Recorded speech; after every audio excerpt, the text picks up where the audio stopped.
Martes 23 de febrero, enfrentando a los saduceos. Escucha Hechos capítulo 4, versículos 1 al 30. ¿Cómo se manifiesta aquí el tema del gran conflicto? ¿En qué sentido esto es solo un ejemplo del modo en que se desenvolvió a través de toda la historia? ¿De qué forma actúan aquí Dios y Satanás? Hablando ellos al pueblo, vinieron sobre ellos los sacerdotes con el jefe de la guardia del templo y los saduceos, resentidos de que enseñasen al pueblo y anunciasen en Jesús la resurrección de entre los muertos. Y les echaron mano y los pusieron en la cárcel hasta el día siguiente, porque era ya tarde. Pero muchos de los que habían oído la palabra creyeron, y el número de los varones era como 5,000. Aconteció al día siguiente que se reunieron en Jerusalén los gobernantes, los ancianos y los escribas, y el sumo sacerdote Anás y Caifás, y Juan y Alejandro, y todos los que eran de la familia de los sumos sacerdotes, y poniéndoles en medio, les preguntaron: ¿con qué potestad o con qué nombre habéis hecho vosotros esto? Entonces Pedro, lleno del Espíritu Santo, les dijo: gobernantes del pueblo y ancianos de Israel, puesto que hoy se nos interroga acerca del beneficio hecho a un hombre enfermo, de qué manera éste haya sido sanado, sea notorio a todos vosotros y a todo el pueblo de Israel, que en el nombre de Jesucristo de Nazaret, a quien vosotros crucificasteis y a quien Dios resucitó de los muertos, por él este hombre está en vuestra presencia sano. Este Jesús es la piedra reprobada por vosotros los edificadores, la cual ha venido a ser cabeza del ángulo.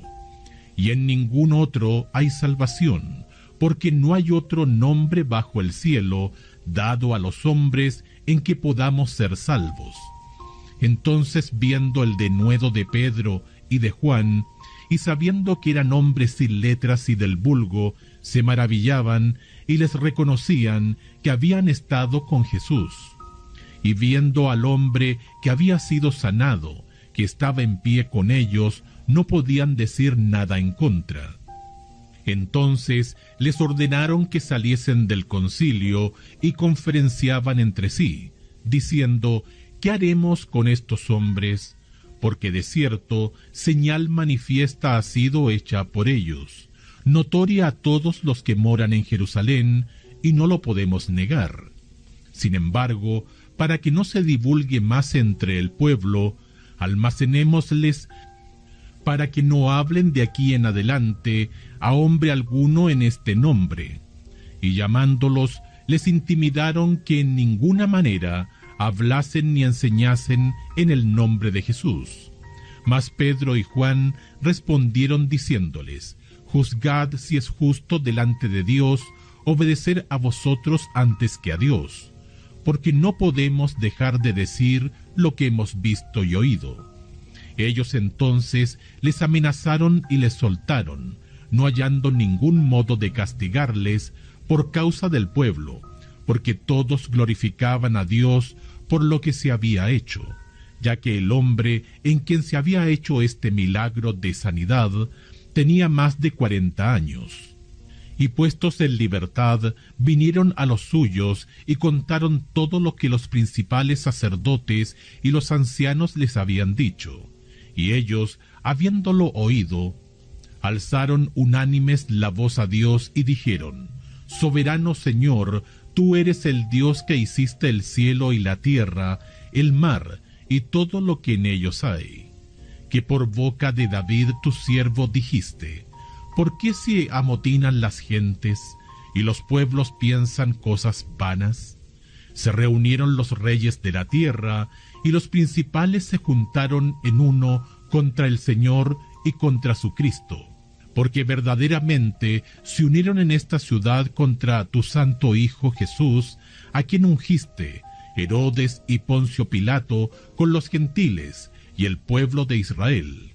Y ahora, Señor, mira sus amenazas, y concede a tus siervos que con todo denuedo hablen tu palabra, mientras extiendes tu mano para que hagan sanidades y señales y prodigios mediante el nombre de tu santo Hijo Jesús. Los sacerdotes y los gobernantes veían que Cristo era más ensalzado que ellos.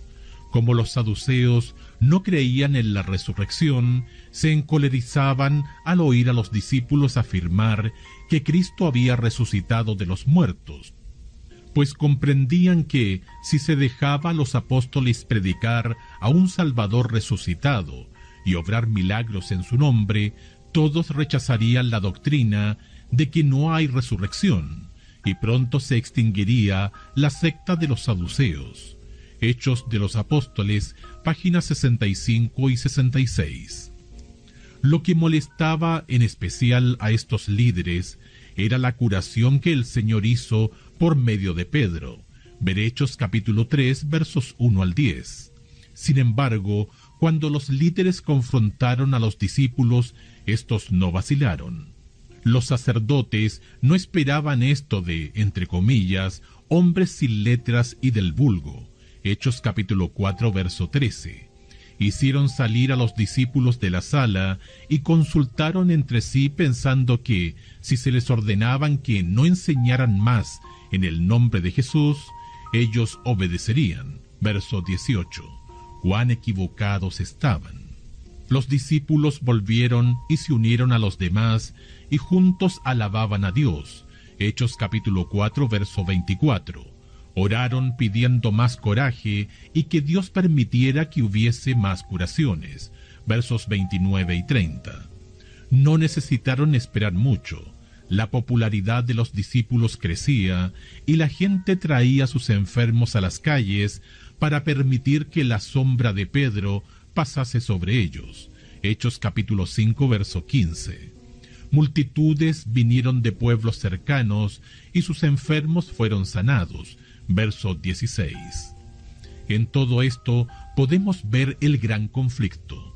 Líderes inescrupulosos que procuraban suprimir la verdad. Personas fieles leen sus Biblias y oran pidiendo poder divino. Enfermos son sanados y almas son ganadas. Aunque las cosas no siempre resultan tan bien como aquí, nunca debemos olvidar que el gran conflicto se desarrollará y que la victoria final es nuestra, porque lo que Jesús realizó para toda la humanidad es seguro.